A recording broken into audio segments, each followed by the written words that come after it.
자, 오늘 다 같이 읽으실 성경 말씀은 누가복음 16장, 누가복음 16장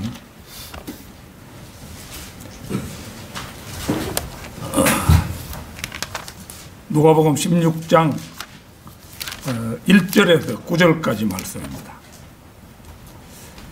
누가복음 16장은 굉장히 중요한 장인데요. 오늘 이제 하는 이 불의한 청지기 비유 이게 나오고, 또 후반부에는 거지 나사로와 부자 그 이야기가 나오죠. 이게 아주 중요한 그런 장입니다. 그러면 다 찾으신 줄 알고 받들어 읽겠습니다. 또 주께서 제자들에게 말씀하시기를, 어떤 부자가 한 청지기를 두었는데 그 청지기가 주인의 재산을 낭비한다는 비난이 그에게 들린지라. 주인이 그를 불러 말하기를, 내가 너에 대하여 이런 소문을 들었는데 어찌 된 일이냐. 네가 더 이상 못하리니, 네가 청지기를 더 이상 못하리니 네 청지기직을 청산하라고 하더라. 그러자 그 청지기가 속으로 말하기를, 주인이 내게서 청지기직을 박탈하니 내가 무엇을 할까. 땅을 일굴 수도 없고 구걸을 하자니 부끄럽도다. 내가 무엇을 해야 될는지 알았도다. 이렇게 하면 내가 청지기직에서 해고된 후에도 사람들은 나를 자기들의 집으로 맞아주리라 하고, 자기 주인에게 빚진 자들을 모두 불러 첫 번째 온 사람에게 말하기를, 내 주인에게 빚진 것이 얼마나 되느냐고 하자 그가 말하기를, 기름 100마리라고 하니, 빚진 자에게 말하기를, 네 정서를 가지고 빨리 앉아서 50이라 쓰라고 하니라. 또 다른 사람에게 말하기를, 너는 빚진 것이 얼마나 되느냐고 하자 그가 말하기를, 밀 100마리라 하니, 그에게 말하기를, 네 정서를 가지고 80이라 쓰라고 하니라. 이에 그 주인이 불의한 청지기가 현명하게 처리하였으므로 칭찬하였으니, 이는 이 세상의 자녀들이 그들 세대에 있어서는 빛의 자녀들보다 더 현명하기 때문이라. 내가 너희에게 말하노니 불의의 제물로 친구를 사귀라. 그러면 너희가 죽을 때 그들이 너희를 영원한 거처들로 영접하리라. 말은 어려운 말이 없지만은 그 의미가 의미심장하고 상당히 난해한 그런 말씀에 해당합니다. 자, 오늘은 보면은 불의한 청지기 얘기가 나오고 있죠. 그런데 그 불의한 청지기를 우리 주님께서는 칭찬하셨어요. 그래서 이 시간에 드릴 말씀의 제목은 불의한 청지기의 지혜를 배우라. 불의한 청지기의 지혜를 배우라. 이런 제목으로 말씀을 드리겠습니다. 교회 용어 사전을 보면 청지기란 주인은 소유권자를 말하는 거죠. 주인이 맡긴 것들을 주인의 뜻대로 관리하는 위탁 관리인을 말합니다. 청지기는 하인의 우두머리로서 하인을 감독하고 주인의 자산을 관리하며 주인의 자녀 교육까지 담당하는 사람입니다. 청지기가 자신에게 맡겨진 것들을 관리할 때는 항상 맡긴 주인의 즉 주인이 제시한 관리 지침을 따라 그 주인의 자산을 관리해야 하는 거죠. 성경에 나오는 최초의 청지기는 엘리에셀입니다. 그는 아브라함의 모든 것을 관리하는 사람으로서 아브라함은 아들이 태어나기 전에는 자신의 후계자로 생각할 정도였습니다. 그러니까 아주 엘리에셀이라는 사람은 신실한 그런 청지기였죠. 또 그는 이삭의 신부감을 구할 때는 낙타떼를 몰고 나홀의 성읍으로 먼 길을 가서 리브카를 데려오는 일도 맞습니다. 이 엘리에셀은 아브라함이 성부 하나님, 이삭을 성자 하나님으로 볼 때 성령님의 훌륭한 예표가 되기도 하는 인물입니다. 창세기에는 또 한 사람의 신실한 청지기가 나옵니다. 포티바르의 집에 팔려가서 그 집의 청지기가 되었던 요셉입니다. 하나님께서 요셉과 함께 하심으로 말미암아 주인 포티바르의 그 신임을 얻게 되고 요셉은 그의 청지기로서 신실하게 일을 합니다. 야곱의 아름다운 아내 라헬을 어머니로 둔 요셉이었기에 외모가 출중했던 모양입니다. 이 요셉에게 반해가지고 포티바르의 아내가 여러 번을 유혹했지만 요셉은 결코 범죄하지 않은 신실한 청지기였음을 우리는 성경을 통해서 자세히 알고 있습니다.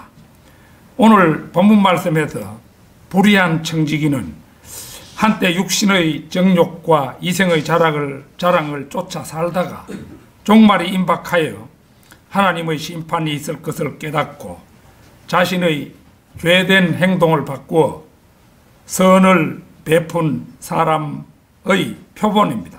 따라서 저는 이 시간에 불의한 청지기가 예수께 칭찬받은 이유를 살펴봄으로써 귀한 인생의 교훈을 얻는 시간을 갖고자 합니다.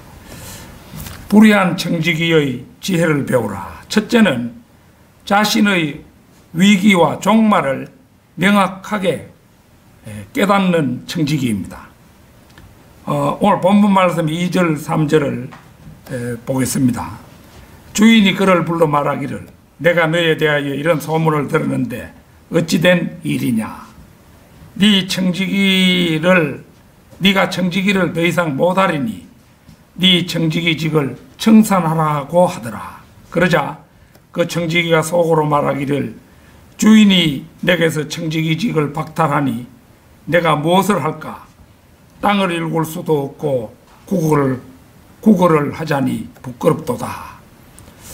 본문에 나타난 불의한 청지기는 세상의 아들들과 마찬가지로 자신의 유익과 안녕을 추구하는 자였습니다. 매사에 낭비가 심했던 청지기는 주인으로부터 해고의 통보를 받고 최대한의 소환을 다해서 자신에게 이익이 되도록 조치를 취하는 것을 봅니다. 단순히 도덕적 관점에서 본다면 이 청지기는 천인 공로할 부정과 악행을 저지른 자라고 할 수 있겠지요. 항상 진실을 가지고 대해야 할 자신의 삶을 지탱해주는 주인의 눈을 떼놓고 속이는 자이기 때문입니다.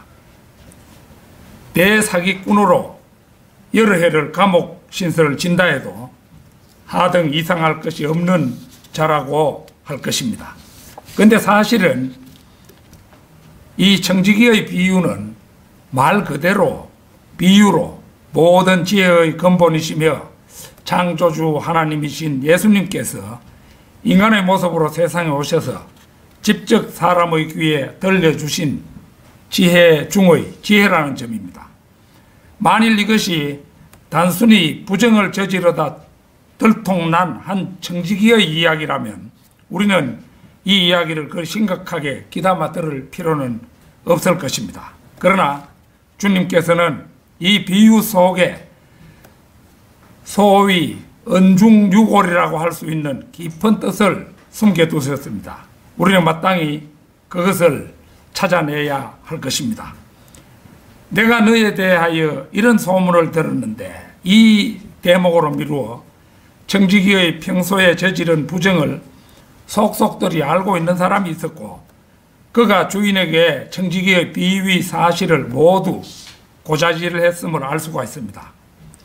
그 즉시 주인은 청지기를 불러 그 사실의 진위를 확인한 다음에 네가 청지기를 더 이상 못하리니 네 청지기직을 청산하라 이렇게 통보를 합니다. 그러자 청지기는 마음속으로 이제 궁리에 잠깁니다. 주인이 내게서 청지기직을 박탈하니 내가 무엇을 할까? 땅을 일굴 수도 없고 구걸을 하자니 부끄럽도다. 이것은 가감 없는 자기 성찰입니다.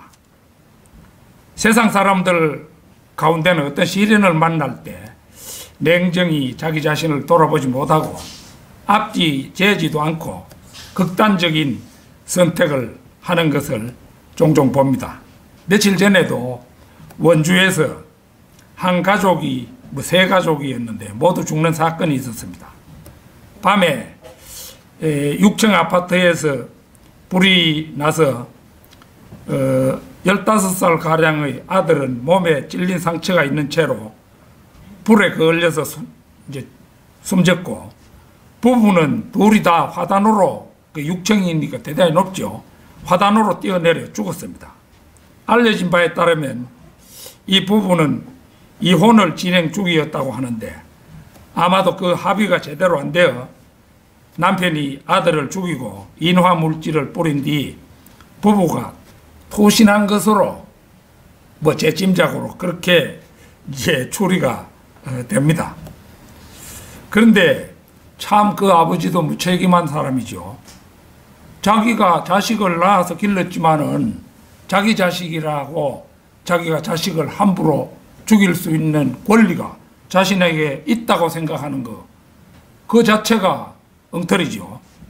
아들은 아들로서의 인생이 있는 것인데, 그걸 보면은 이 가장이라는 자가 이제 아내하고 말다툼 하면서 그 휘발유를 사다 놓고는 이제 아내하고 말다툼을 하다가 이제 고지 안 들으니까 막 불을 싸질러 뿌리고 이제 투신해서 죽는, 그러니까 이제 자식도 놔두고 가기 싫다. 그래가지고 그 사랑하는 자식을 자기 손으로 찔러가지고 이제 죽도록 하고 그렇게 죽었다는 거죠.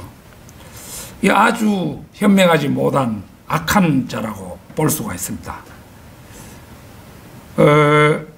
제가 이제 그 한평생 동안 살면서 어린 시절에 이제 결국은 내가 죽지 않는 길을 찾아야 되겠다. 이걸 초등학교 입학하던 그 무렵 정도에 그걸 깨달았어요. 그래가지고 주일학교 다닐 때 그래 그 부장이 얘기하는 걸 듣고 예수님이 한 2000년 전후에서 오실 것으로 생각된다.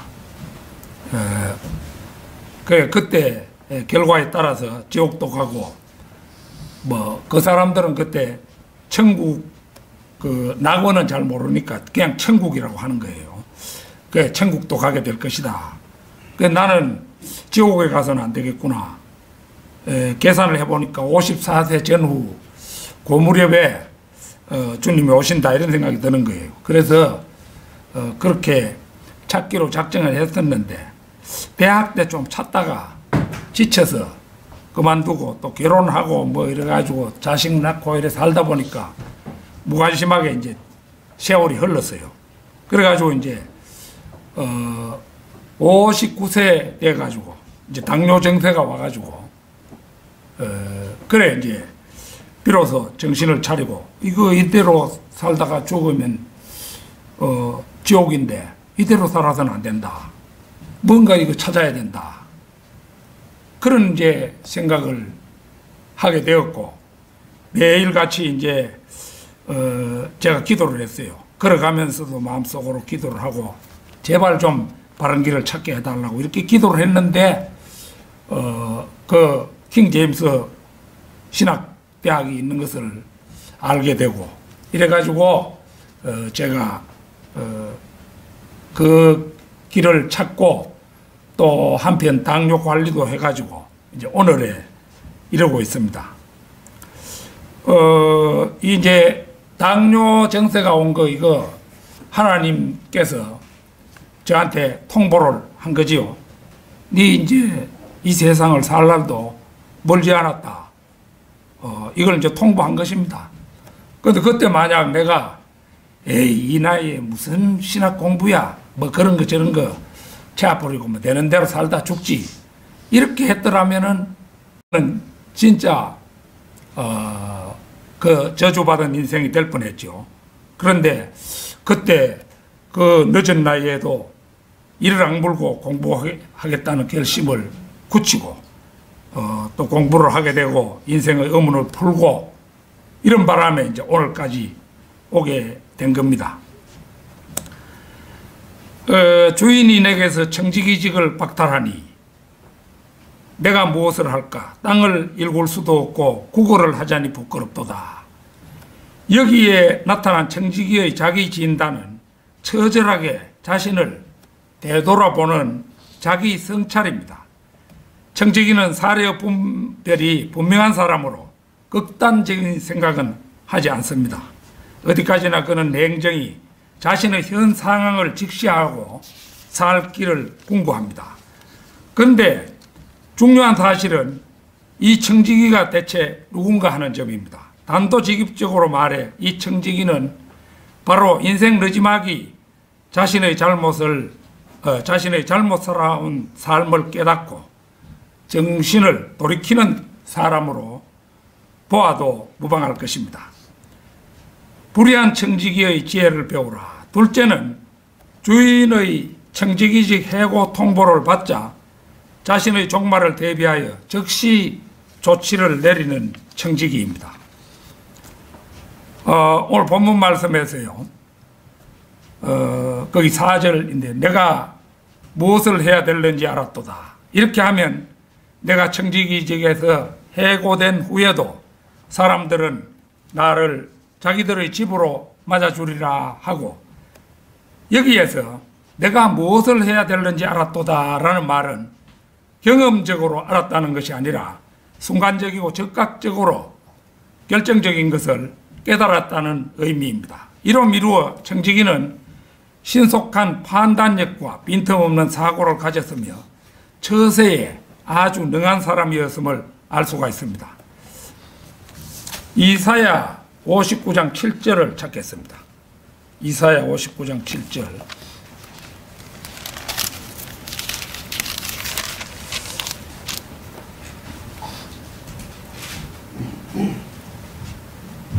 그들의 발은 악으로 달려가고 그들은 무죄한 피를 흘리기에 급하니 그들의 생각은 죄악의 생각이요 그들의 길에는 황폐함과 멸망이 있도다. 여기에서 그들은 이제 악인이지요. 악인의 특징은 악을 행하기에 빠르다는 것입니다. 악인은 자기 특징에 맞게 즉시 내가 무엇을 해야 될는지 알았도다 하는 반응을 합니다. 청지기가 직분을 빼앗기게 된 원인은 주인의 재산을 잘 보존하고 관리해야 할 자신의 직분을 망각하고 자기 자신이 그처럼 주인의 재산을 헛되이 낭비했기 때문입니다. 그런데 주인이 그 낭비에 대해서 추궁하자 그는 이제 절체절명의 위기에서 즉각 자신이 살아날 방법을 강구하는 데서 불의한 청지기의 지혜를 엿볼 수가 있습니다. 물론 겉으로 전개되는 이야기는 자신에게 해고를 한 주인을 한 번 더 속이는 잘못을 저지르지만 이 비유는 도덕적인 가치를 중시하는 비유가 아닙니다. 그런 비유로 이 비유를 해석해 버리면은 참된 의미는 알 수가 없는 것이지요. 오히려 이제 자신의 살 길을 찾아 수단과 방법을 가리지 않고 도덕적인 관점을 버리고 어디까지나 자신이 살기 위해 최선을 다하는 모습을 보여주고 또 청지기의 그러한 행동은 주님께로부터 칭찬을 받습니다. 하나님의 것을 받아 평생을 살면서도 사람들은 전혀 맡기신 분의 마음을 생각지 않고 아무 거리낌 없이 자신의 평생을 살아갑니다. 전도서 11장 9절을 찾겠습니다. 전도서 11장 9절.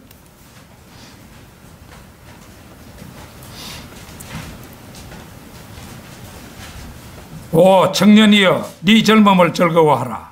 네 마음은 네 젊은 날들을 기뻐하며 네 마음의 길들과 네 눈의 보는 대로 걸어라. 그러나 너는 알지니 이 모든 것으로 인하여 하나님께서 너를 심판하시리라. 자신의 마음이 내키는 대로 기뻐하고 즐거워하는 것은 인생의 특권입니다. 모든 인생의 특권이죠, 그게. 이에 대해 하나님께서는 마음대로 즐기고 행한 것들에 대해 반드시 심판한다고 말씀합니다. 자, 그 조금 뒤에 전도서 12장 1절도 보겠습니다.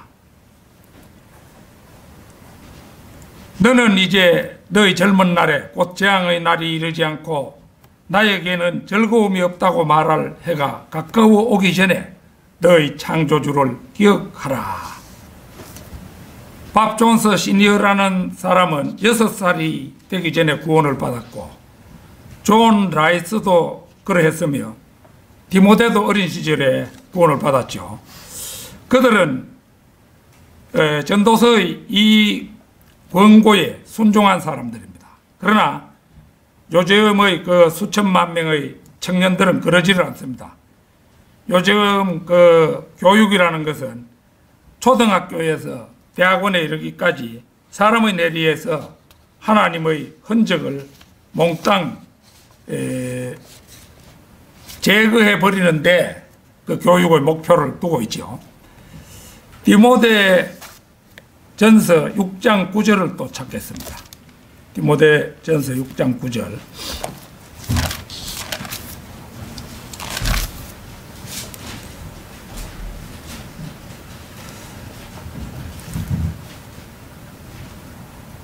그러나 부유하게 되고자 하는 자들은 유혹과 올무와 여러 가지 어리석고 해로운 정욕에 빠지리니 이는 사람들로 파멸과 멸망에 빠지게 하는 것이라. 사람들은 너나 없이 돈을 신호로 삼고 살다가 파멸에 이르는 예가 바로 이것입니다. 대다수의 사람들은 자신을 위해서만 살다가 결국 하나님 앞에서는 빈털터리가 되고 맙니다. 청지기는 이제 비유에 나오는 청지기는 어느 정도 나이가 든 사람입니다.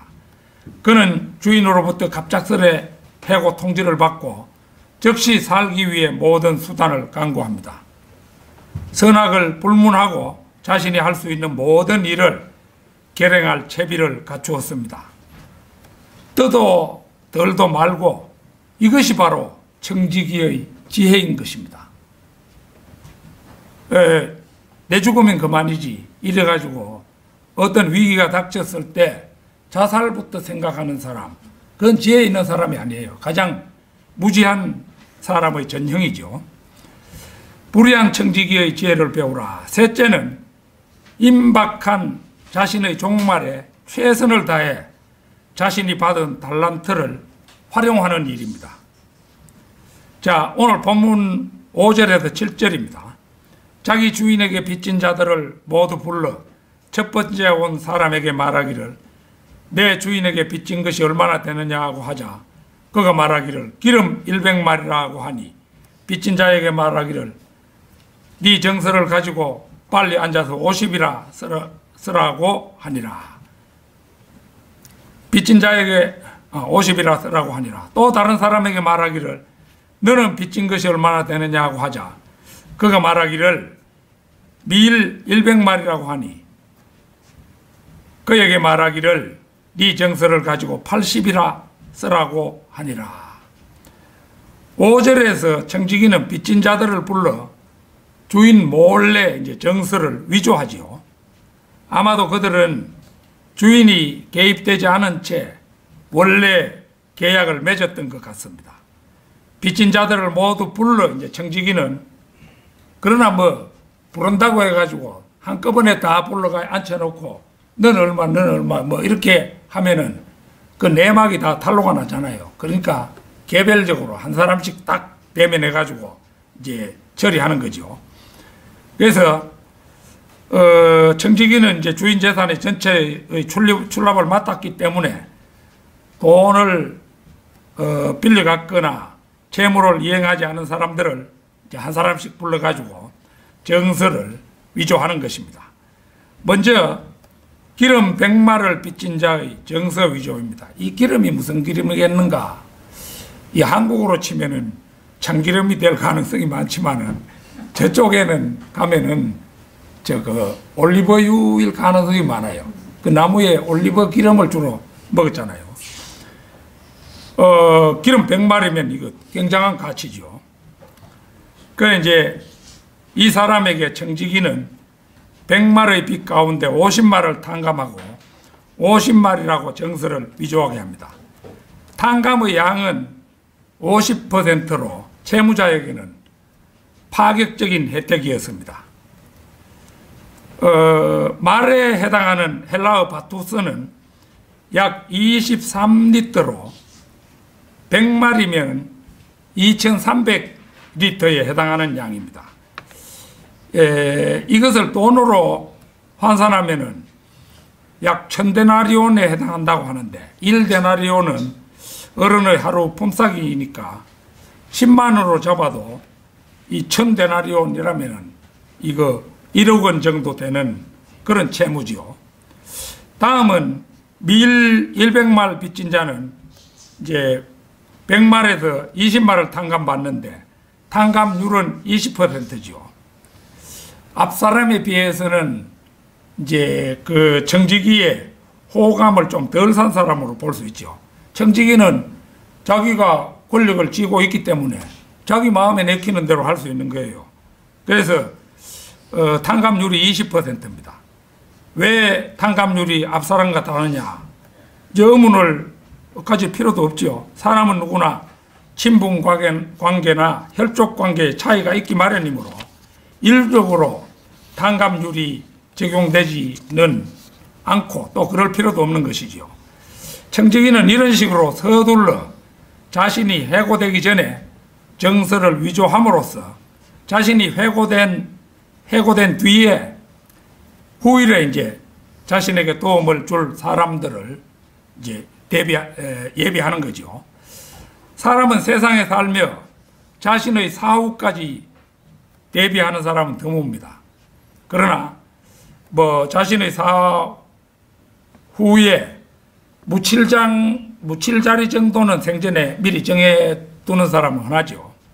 그러나 이런 일 정도는 칭찬할 만한 정도의 일은 못 됩니다. 보통 사람들도 다 자기 묻힐 곳 이래 생전에 어디에 이제 작정하고 자기가 죽거든 이제 어디에 묻어달라 이렇게 자식들에게 얘기를 하고 죽는 경우가 많을 것입니다. 근데 세상에는 진정으로 현명한 사람들이 있는데 바로 그리스도인들입니다. 로마서 8장 22절에서 25절을 찾겠습니다.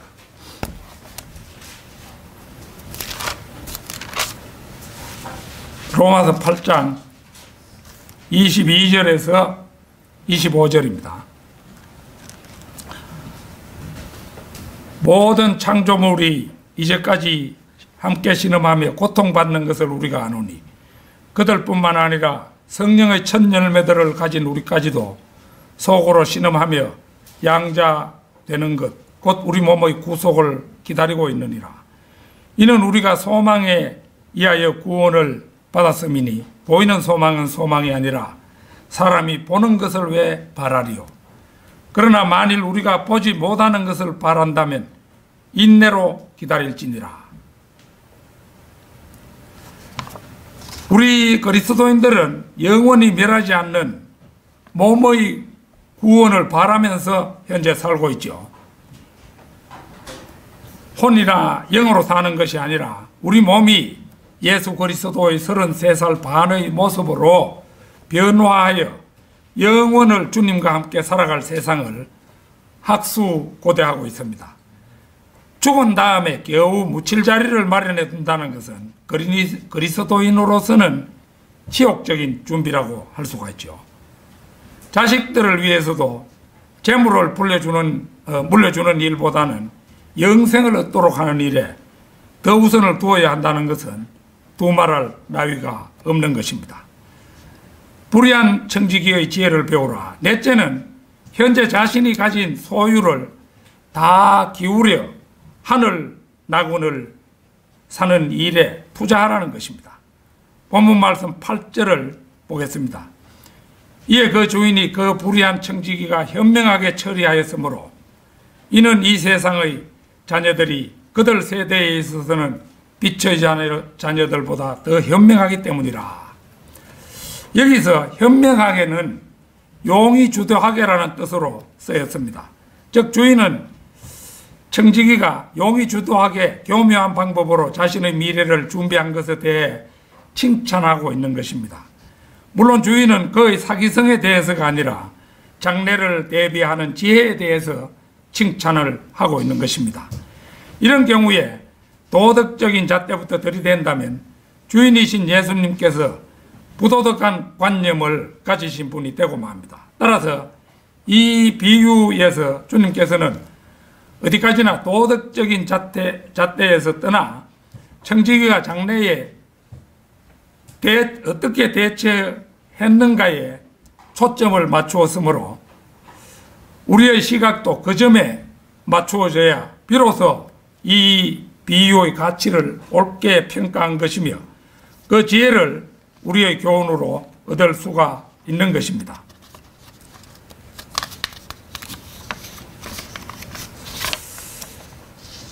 자, 이 세상의 자녀들이 그들 세대에 있어서는 빛의 자녀들보다 더 현명하기 때문이라. 이 말씀은 불신자, 즉 이 세상 사람들이 그리스도를 따르는 빛의 자녀들, 곧 그리스도인들보다 자신들의 일을 처리하는 면이나 미래를 대비하는 면에서 더욱 지혜롭다는 말입니다.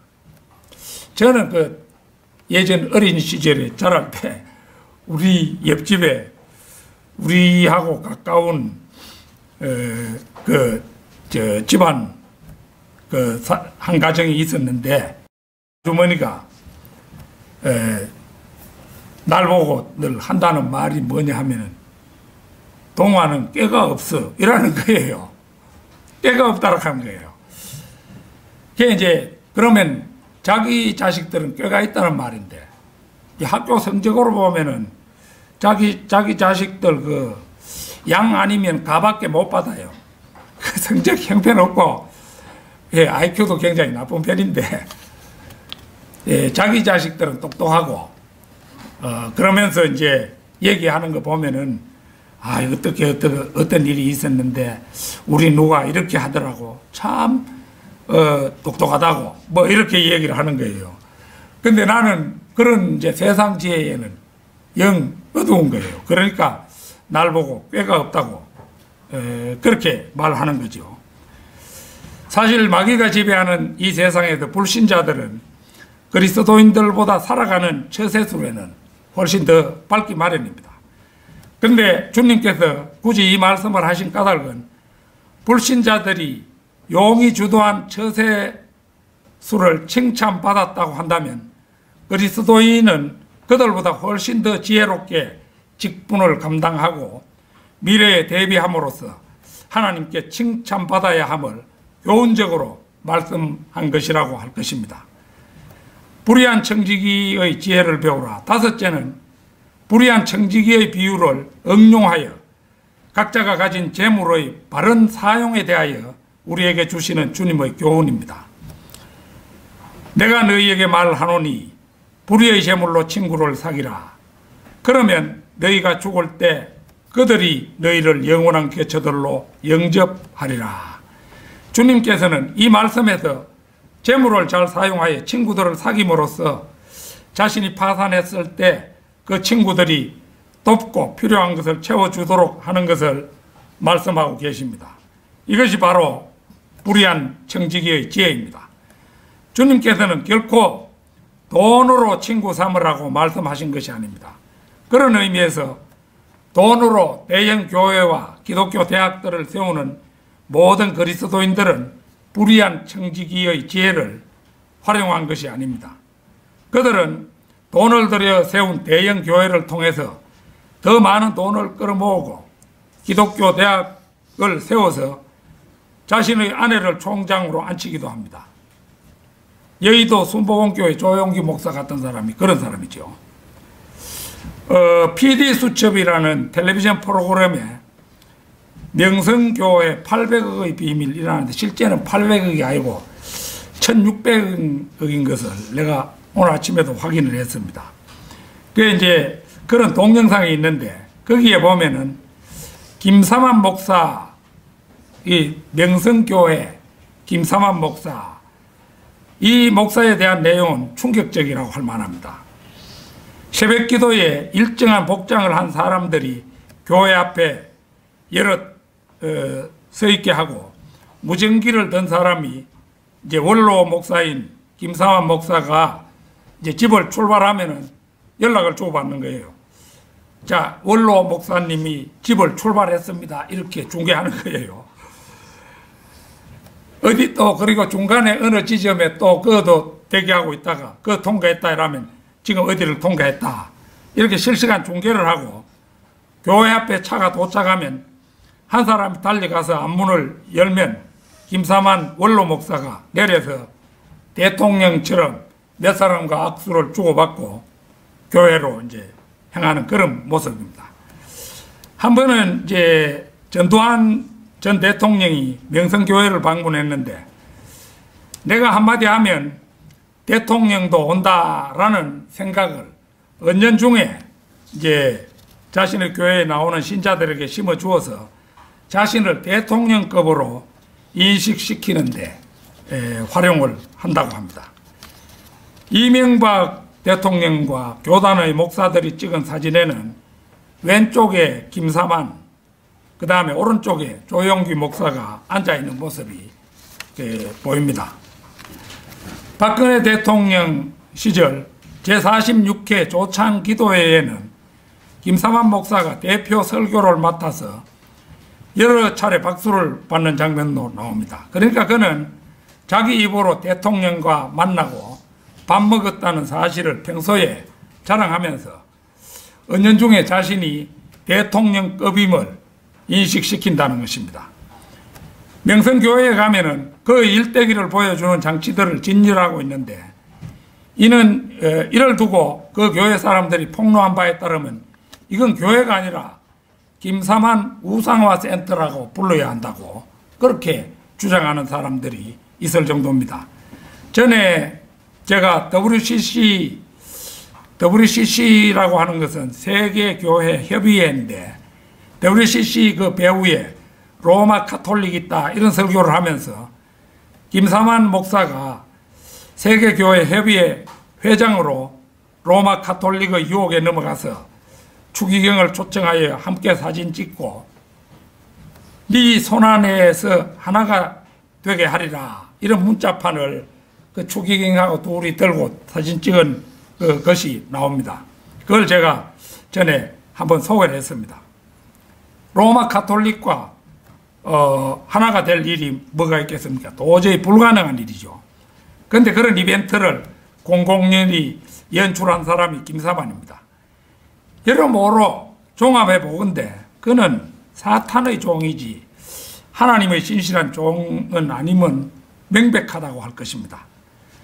불의의 재물로 친구를 사귀라는 말씀에서 불의의 재물이란 물질적인 것만을 의미하지는 않는다고 볼 수도 있습니다.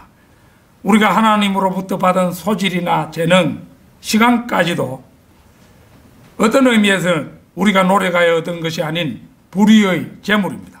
우리는 이 불의의 재물을 활용하여 주님의 일을 넘치게 해야 할 것입니다. 자, 데살로니가전서 2장 19절 찾겠습니다.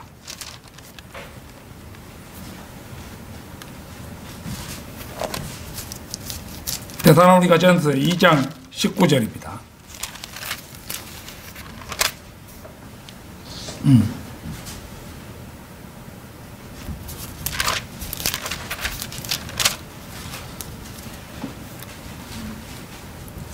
우리의 소망이나 기쁨이나 자랑의 면류관이 무엇이냐? 그가 오실 때 우리 주 예수 그리스도 앞에 있을 너희가 아니겠느냐?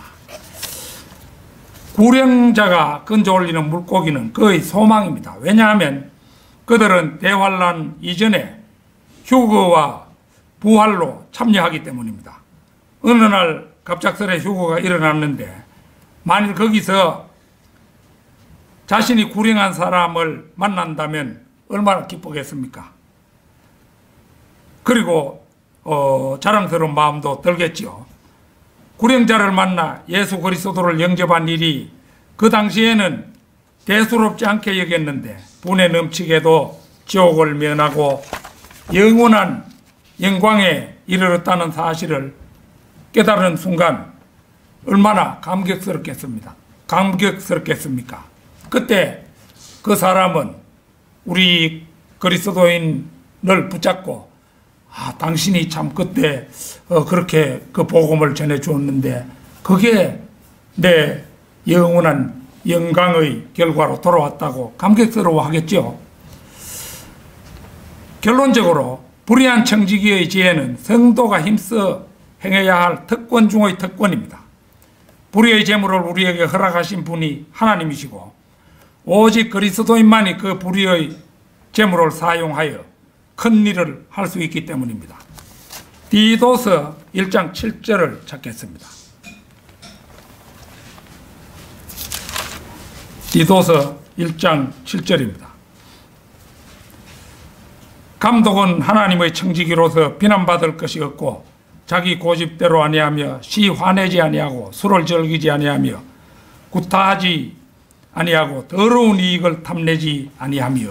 여기를 보면 신약시대에는 교회의 감독 곧 목사는 하나님의 청직이죠. 누가복음 12장 42절도 찾겠습니다. 누가복음 12장 42절입니다.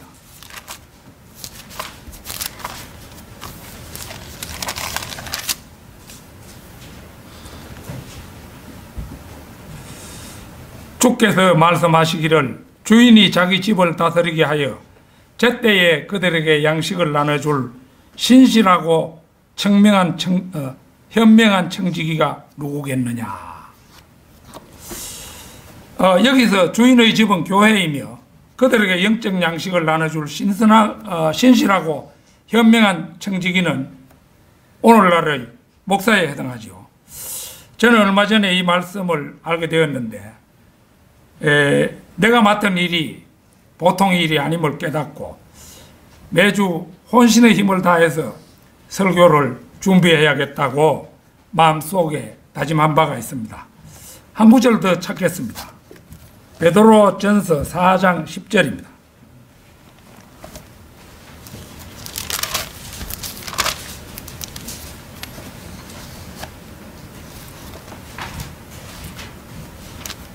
(4장 10절) 각 사람이 받은 은사대로 하나님의 다양한 은혜를 맡은 선한 청지기 같이 서로 섬기라. 여기서는 보는 것처럼 성도들도 역시 서로가 서로에게 청지기가 되어야 함을 말씀하고 있죠.